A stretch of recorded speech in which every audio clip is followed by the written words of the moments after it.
رات پوری طرح سے کائنات پر اتر چکی تھی، لیکن چاند آسمان پر ناپید تھا۔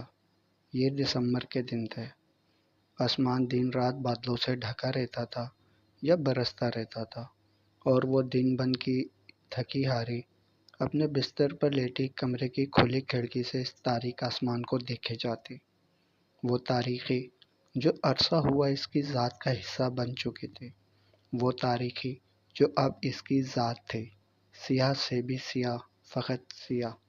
اس نے اٹھ کر کھڑکی بند کی اور کروٹ پر کروٹ بدلنے لگی، مگر ان گزرے ماہوں سال کی طرح نیند آج بھی کہیں منہ چھپائے بیٹھی تھی۔ وہ کروٹ کے بل بائیں طرف مڑی تو نظر سامنے صوفے پر سیدھا لیٹے ہائسم پر پڑی۔ اس نے آنکھوں پر بازو رکھا ہوا تھا، لیکن پاؤں کا ہلتا انگوٹھا بتا رہا تھا کہ وہ جاگ رہا ہے۔ اور نیند تو نوید ہاؤس کے مکینوں سے پچھلے 2 سال سے روٹھی پڑی تھی۔ اس نے پھر سے کروٹ بدلی تو نظر سامنے دیوار پر لگے کیلنڈر پر پڑی۔ آج 26 تاریخ تھی، یعنی کہ دسمبر کی 26۔ ارحم کی برسی کو ایک دن رہتا تھا، یعنی کہ سارے سال کی ذلت کا امتحان ایک دن ہونا تھا، اور وہ دن ارحم نوید کی برسی کا ہوتا تھا۔ کیلنڈر کے ساتھ دیوار پر ارحم اور ہائسم کی دیوار گیر تصویر نصب تھی، جو ہائسم کے لیے تو ایک یاد تھی، لیکن حیا کے لیے تکلیف کا باعث تھی۔ دیکھو ارحم، تمہاری محبت بلا کی طاقتور تھی کہ تم جا کر بھی نہیں گئے۔ تم میری زندگی میں ایسا باب بن کے ٹھہر گئے ہو جسے نہ زندگی کی کتاب سے پھاڑ سکتی ہوں اور نہ مٹا سکتی ہوں۔ اس کا دل سرگوشیوں میں جانے کیا کیا کہتا رہا تھا، ارحم سے شکوے کرتا رہا تھا، جو محبت کر کے اس پر عذاب نازل کر گیا تھا۔ محبت دعا ہوتی ہے، مگر ارحم کی محبت اس کے لیے بد دعا تھی، سزا تھی اور عذاب تھی۔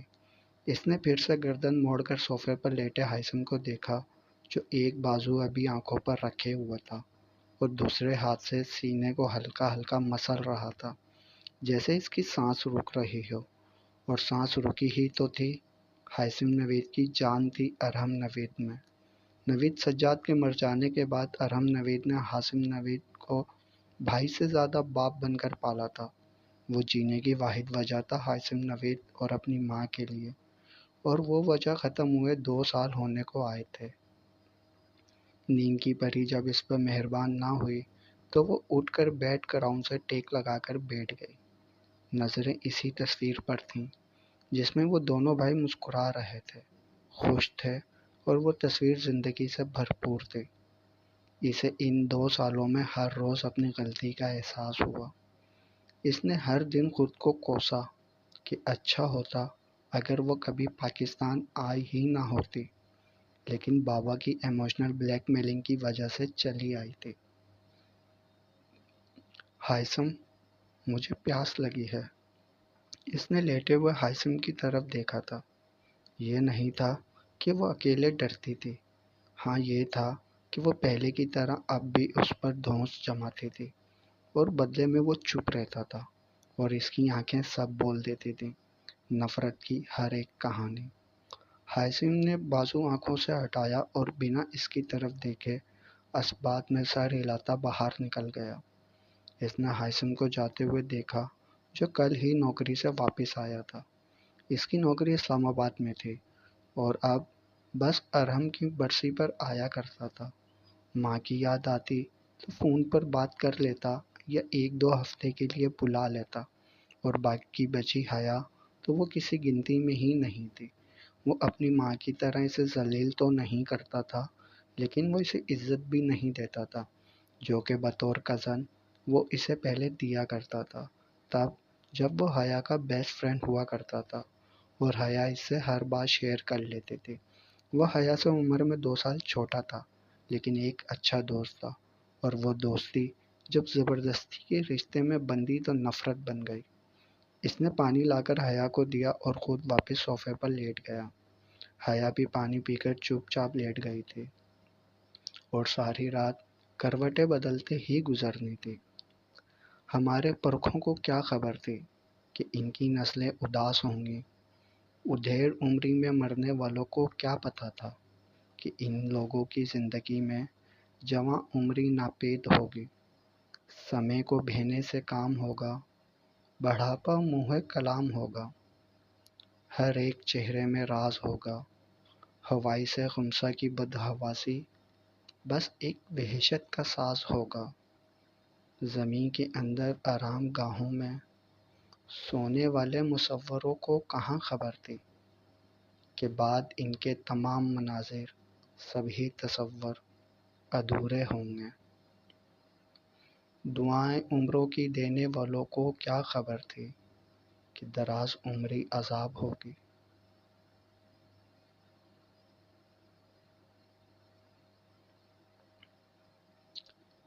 ملنا تھا اتفاق اور بچھڑنا نصیب تھا، وہ اتنی دور ہو گیا جتنا قریب تھا، پھر میں اس کو دیکھنے کو ترستا ہی رہ گیا محسن۔ ارے جس شخص کی ہتھیلی پر میرا نصیب تھا، گھر کا سارا راشن ختم تھا اور کل ارحم کی برسی بھی تھی۔ برسی کے لیے سارے لوازمات حاسم نے ہی لانے تھے، مگر گھر کا سودا سلف وہی لاتی تھی، شائستہ بیگم، حاسم اور ارحم کی ماں۔ باہر کا کام اسی سے کرواتی تھی۔ حاسم گھر پر ہوتا نہیں تھا اور ارحم اب تھا نہیں، ذمہ داریاں حیا کے کندھوں پر تھیں۔ اسٹور سے سامان لے کر وہ اب ایک سبزی کی ریہڑی پر کھڑی سبزیاں پرکھ رہی تھی۔ شروع میں وہ بازار آتی تو سامان خریدتے، بھاؤ تاؤ کرتے رو پڑتی تھی۔ وہ جسے سبزیوں کے نام تک نہیں پتہ تھے، اب قیمتیں بھی حفظ ہو گئی تھیں۔ وہ شروع سے ہی اچھا کھانے اور اچھا پہننے کی بہت شوقین تھی۔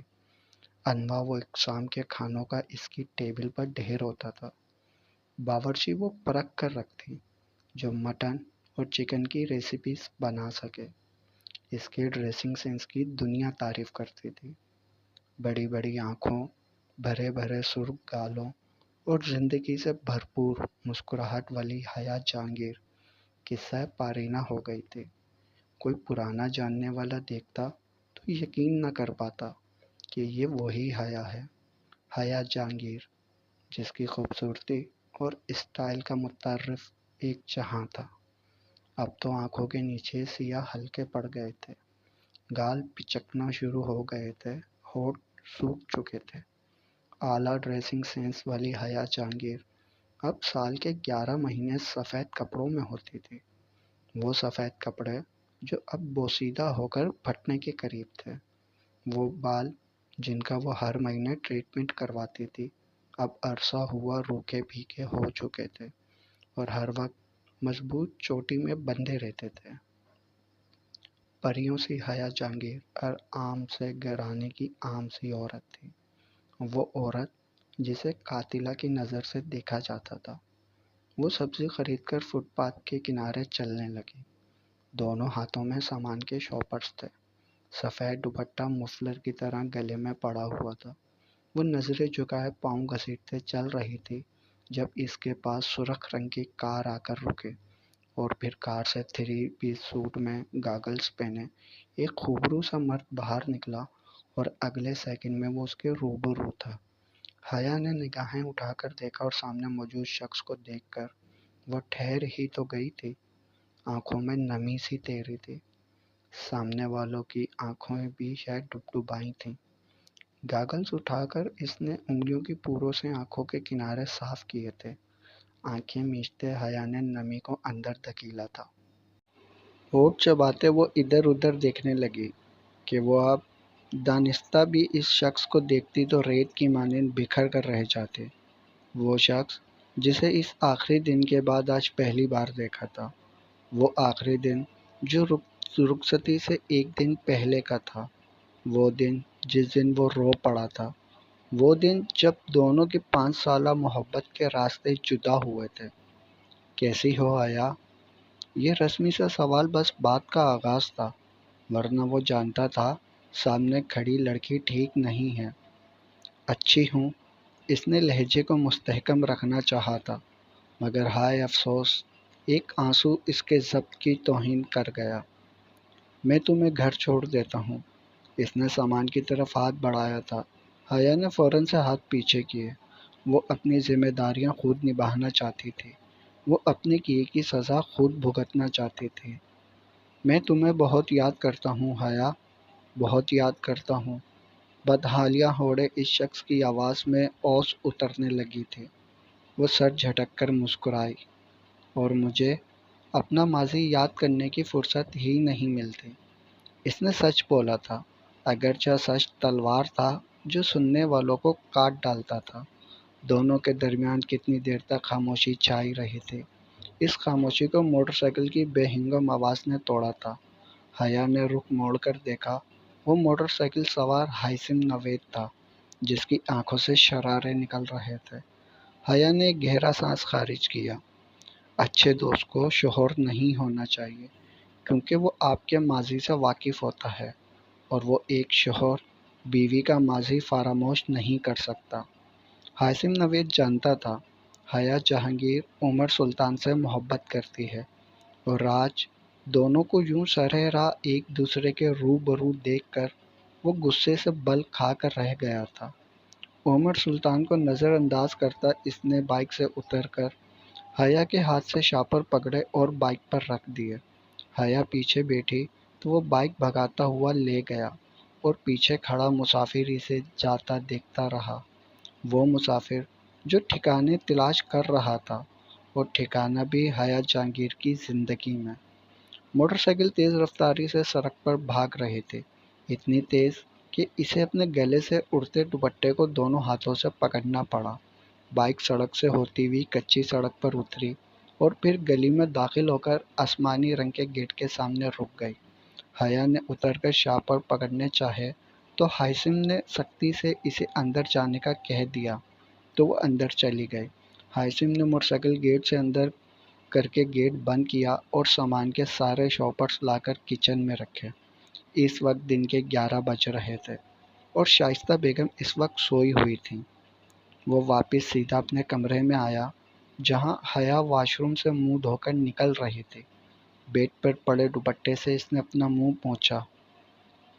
پھپھو سوئی ہوئی ہیں، تم نے ناشتہ نہیں کیا ہوگا، میں ناشتہ بناتی ہوں۔ اس کے ہر انداز سے بے نیازی جھلک رہی تھی، جیسے کچھ دیر پہلے جو ہاشم نے اسے اس کے محبوب کے ساتھ دیکھا وہ کچھ معنی نہ رکھتا تھا۔ ہاشم نے اس کی کلائی پکڑ کر اسے اپنے روبرو کیا تھا۔ حیا تو اس کی حرکت پر حیران ہوئی تھی کہ شادی کے ان 2 سالوں میں ایسا نہیں ہوا تھا کہ وہ ضرورت سے زیادہ اس سے بات کرتا، حتیٰ کہ ہاتھ پکڑتا۔ کیا کر رہا تھا وہ تمہارے ساتھ؟ اس کے اندر کا مرد جاگا تھا، وہ مرد جو ایک شوہر تھا، جو کبھی حیا کا بہترین دوست تھا، جو حیا کی محبت کی داستاں سے الف سے یہ تک واقف تھا۔ کیسے بات کر رہے ہو تم ہاشم؟ حیا نے اپنی کلائی چھڑانی چاہی تھی، مگر ہاشم کی گرفت مضبوط تھی۔ اس کی کوشش بس کوشش ہی رہ گئی۔ وہ شخص اور تم ایک ساتھ کیوں کرتے؟ وہ دبا دبا سا چیخا تھا کہ وہ ایک چھوٹا سا گھر تھا جہاں سرگوشی بھی دوسرے کمرے تک جاتی تھی۔ وہ اپنی ماں کو ڈسٹرب نہیں کرنا چاہتا تھا۔ تم کون ہوتے ہو مجھ سے یہ پوچھنے والے؟ اب کہ وہ بھی گھبرائی تھی، ہاشم کی نگاہوں سے شعلے نکلنے لگے۔ تمہارا شوہر ہوں حیا بی بی؟ واؤ، ان 2 سالوں میں مجھے تمہاری ماں نے اپنے لہجے اور تم نے اپنی آگ اگلتی آنکھوں سے مجھے فقط ایک ہی بات بتائی ہے کہ میں ایک قاتلہ ہوں، میں ارحم نوید کی قاتلہ ہوں، میں اس گھر کی نوکرانی ہوں۔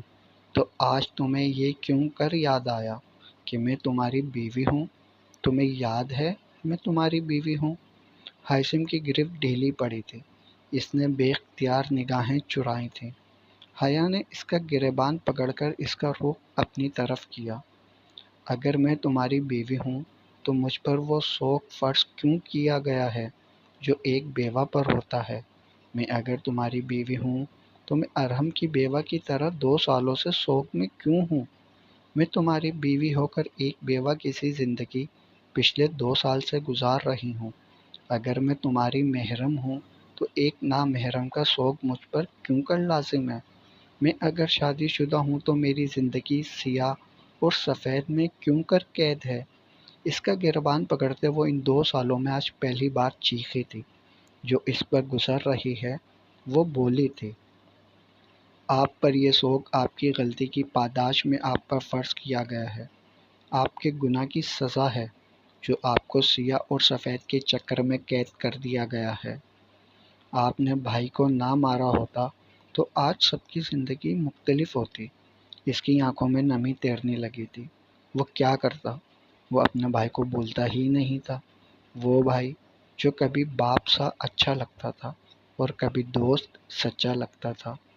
میں نے نہیں مارا ارحم کو، تم سمجھتے کیوں نہیں ہو؟ مجھے کیوں ایک ایسی غلطی کی سزا دے رہے ہو جو میں نے نہیں کیا؟ میری زندگی اپنے مرے ہوئے بھائی کے بدلے کیوں تباہ کر رہے ہو تم؟ وہ چلا اٹھی تھی، اتنا تیز کہ شائستہ بیگم بھی ہڑبڑا کر اڑ بیٹھی تھی۔ ہاشم صوفے پر ڈھہ گیا تھا۔ حیا کی آنکھ سے فقط ایک قطرہ پانی نکلا تھا۔ وہ آج عمر سلطان کو دیکھ کر آئی تھی۔ وہ آج اپنے محبوب کو دیکھ کر آئی تھی۔ وہ عمر سلطان جس سے 5 سال بلا ناغہ اس نے محبت کی تھی، اور اس محبت کا رازدار ہاشم تھا۔ وہ ہر بات ہاشم کو بتاتی تھی، وہ ہر محبت نامہ اس کو دکھاتی تھی، اور آج وہ محبت اس سے چند قدم کے فاصلے پر بھی بڑی دوری پر تھی۔ کیوں چلا رہی ہے یہ منحوس لڑکی؟ شائستہ بیگم نہایت غصے سے کمرے میں داخل ہوئی تھیں۔ انہیں حیا کا بولنا، چیخنا، حتیٰ کہ اس کی شکل سے بھی نفرت تھی۔ وہ جب بات کرتی تھیں تو حیا کے لیے حقارت ہی حقارت ہوتی تھی۔ کچھ نہیں ہوا اماں، چلیں اماں آپ۔ ہاشم شائستہ بیگم کو لیے باہر چلا گیا تھا، اور اس کی نگاہیں پلٹ کر کمرے میں آویزہ اس فوٹو فریم تک گئیں جس میں وہ تھا، جس میں ارحم نوید تھا۔ وہ ارحم نوید جو مر کر اس کی زندگی عذاب کر گیا تھا۔ کہتے ہیں مرے ہوئے سے نفرت نہیں کرتے، لیکن اس وقت، اس پل، حیا جہانگیر نے ارحم نوید سے شدت سے نفرت کی تھی۔ اس کی آنکھیں سحرا تھی تو چہرہ پتریلا۔ جذبات ان 2 سالوں میں اس کے اندر سے کہیں رخصت ہو گئے تھے، اور یہ تب ہوا جب وہ رخصت ہو کر اس گھر میں آئی تھی۔ وہ دن جو لڑکیوں کے اندر زندگی جگاتا ہے، اس دن زندگی اس کے وجود میں مر گئی تھی، اور زندگی کو اس کے اندر مرے 2 سال ہو گئے تھے۔ وہ الماری کے پٹ کھولے خالی خالی نظروں سے ان 2 رنگوں کو دیکھ رہی تھی جن کے گرد پچھلے 2 سال سے اس کی زندگی گھوم رہی تھی۔ وہ 2 رنگ سیاہ اور سفید تھے۔ سفید رنگ جو اس کی زندگی کو بے رنگ کر کے اس پر مسلط کیا گیا تھا، سیاہ جو سوگ کی علامت تھا، وہ سوگ جو کرنا اس پر فرض تھا۔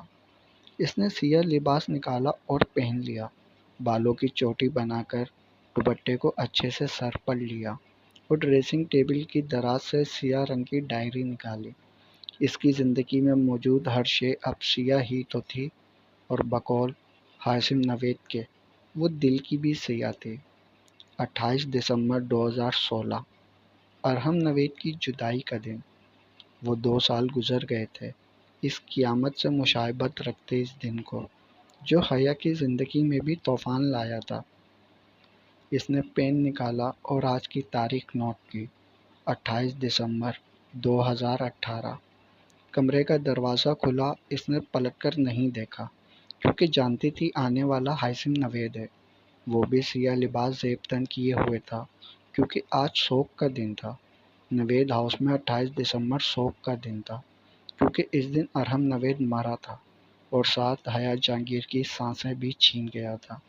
اس کا مجازی خدا جس کے ساتھ اسے 2 سال پہلے بیاہا گیا تھا، لیکن اسے یاد نہیں پڑتا تھا کہ کبھی ہاشم نے اسے کبھی نظر اٹھا کر بھی دیکھا ہو۔